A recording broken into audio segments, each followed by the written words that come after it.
کچھ ہم کر رہے ہیں ہر ایک چیز نوٹ ہو رہی.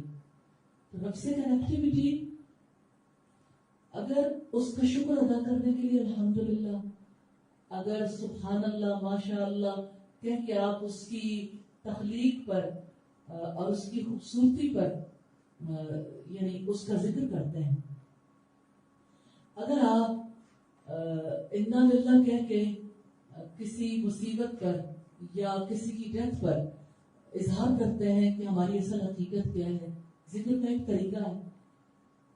تو اسی طرح سے آپ آخرت کو یاد کر کے بھی اپنے رب سے کنیکٹ ہوتے ہیں کہ اے میرے رب مجھے اس دن رسوا نہ کرنا جب سب انسانوں کے سامنے حاضر کیا جائے گا. یہ یاد کے طریقے ہیں.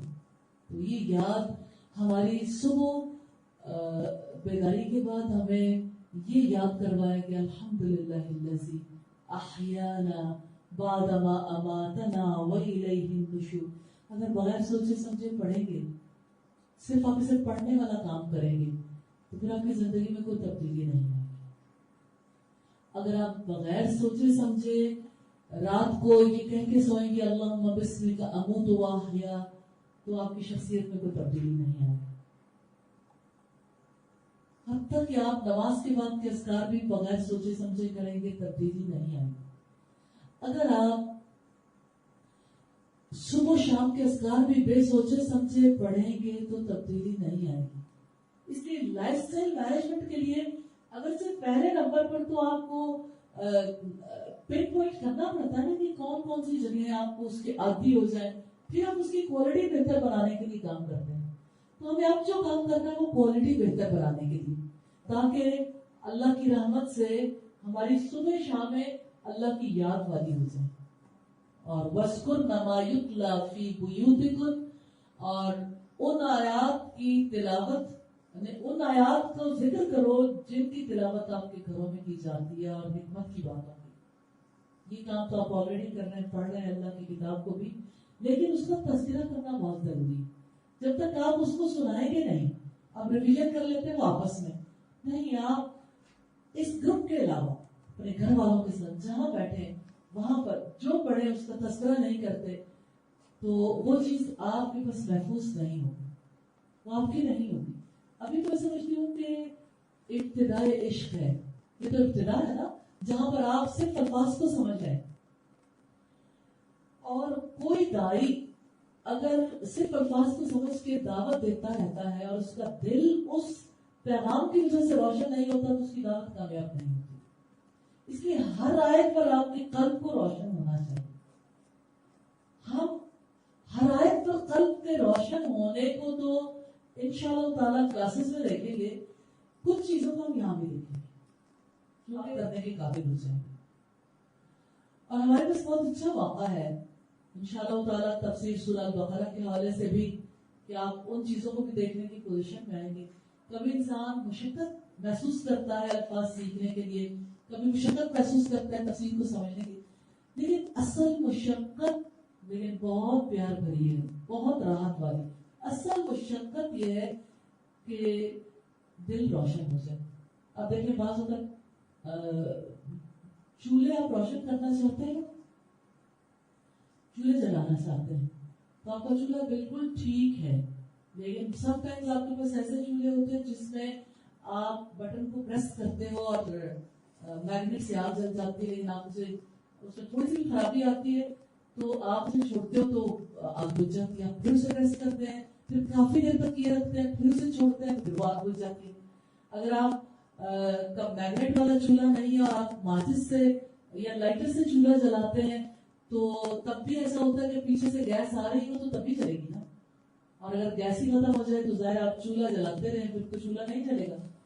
تو اتنی چیزیں شامل ہوتی ہیں، کوئی ایک چیز تھوڑی ہوتی ہے. کسی ایک کام کے لیے چولہا ہے، گیس بھی ہو اور پھر آپ کے پاس جلانے والی چیز بھی ہو، پھر جا کے ایک آپ کا عمل وجود میں آتا ہے. اگرچہ آگ جلانے کی صلاحیت، آگ یعنی جلنے کی صلاحیت تو گیس میں ہے نا، یا آپ کہہ لیں کہ اور چیزوں میں لکڑیوں میں یہ اس طرح کی ایندھن ہے، لیکن اگر آپ کے پاس آگ لگانے والی کوئی چیز نہ ہو تو آگ بھی نہیں لگتی. تو آگ لگانے کے لیے بھی کوئی طریقہ کار اختیار کرنا پڑتا ہے. دیکھیں آگ لگا کے جب الاؤ روشن ہوتا ہے تو نارملی یہ الاؤ یا چولہا کسی مقصد کے لیے روشن یا جلایا جاتا ہے. وہ مقصد کیا ہوتا ہے؟ کھانا بنا رہے ہیں آپ، اس کے لیے جس مقصد کے لیے اسے جلایا گیا وہ مقصد پورا ہو جائے. لیکن اگر آپ ماچسوں کا ڈھیر لگا دیں، لائٹرز کا ڈھیر لگا دیں اور چولہے کے اندر گیس بھی موجود ہو، اب اسے ریگولیٹ کرنے والا بٹن خراب ہے تو کیا ہوگا؟ نہ ماچسیں کام دے گی نہ گیس کام دے گی. چولہا بھی ٹھیک ٹھاک ہے، صرف ریگولیٹر خراب ہے. تو یہ جو لائف اسٹائل مینجمنٹ کا کورس ہے یہ ریگولیٹر ہے، آپ کی لائف کو ریگولیٹ کرنے کے لیے کہ آپ کے پاس ساری چیزیں موجود بھی ہیں لیکن اپنی اپنی جگہ پہ لے کے آنا انشاءاللہ. تو ریگولیٹر اپنا ٹھیک کرنا ہے، کس وقت پہ کتنا جلائیں گے تو آگ چلے گی. لیکن اس سے آپ کے قلب کے اندر روشنی آنی چاہیے، آپ کے اندر حرارت پیدا ہونی چاہیے. تو آپ جب تک اپنے برین سے سوچیں گے نہیں، دل سے قبول نہیں کریں گے، آپ کی لائف میں چینج نہیں آئے گی. دیکھیے آپ ماچسوں کا ڈھیر لگا لیں، آگ نہیں چلے گی. آپ الفاظ کا ڈھیر لگا لیں، آپ کی زندگی میں تبدیلی نہیں آئے گی. آپ کے قلب کی روشنی چاہیے، آپ کے دل کو روشن ہونا چاہیے. تو دل کی روشنی کیسے آتی ہے اور دل کب تک روشن رہتے ہیں، اور دلوں کی روشنی کے لیے ہم نے کیا کرنا ہے؟ کچھ حقائق ہم جانتے ہیں، کچھ بھی ہم مزید بات کریں گے. قرآن کی ہمیں یہ بتاتا ہے اللہ نور السماوات والارض.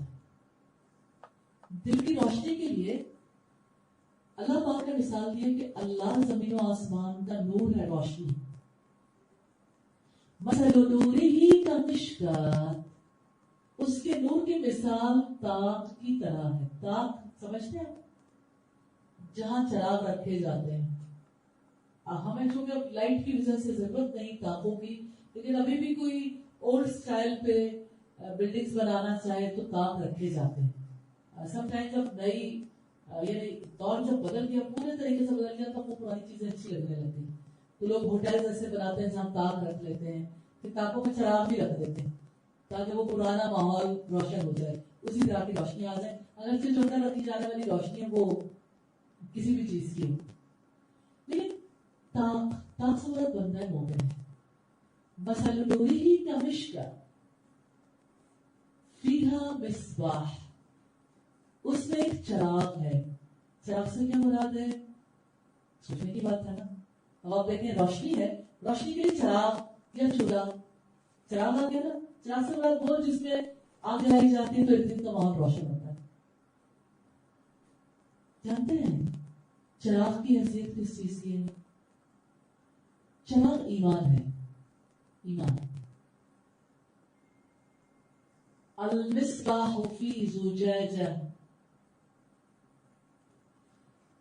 مصباح چراغ ایک شیشے کی قندیل میں ہے. شیشے کی قندیل سے کیا مراد ہے؟ زجاجہ دل. ایمان دل کے اندر.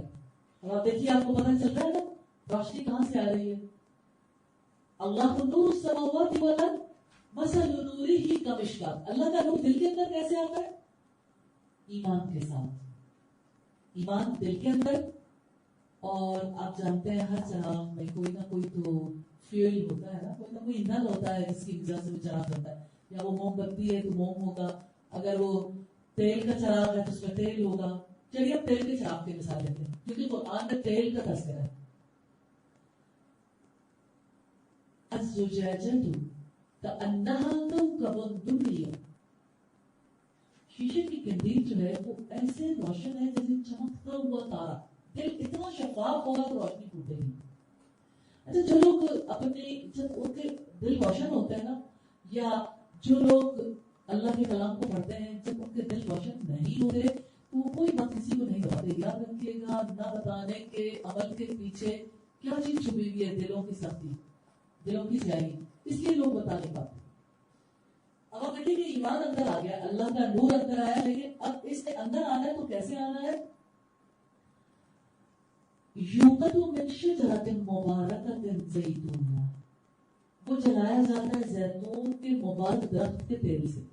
اور کہا گیا کہ زیتون کے مبارک درخت سے مراد قرآن اور اس کا تیل یہ فہم ہے. اب جانتے تیل کیسے نکلتا ہے؟ بادام کا تیل ہو یا کسی کا تیل ہو،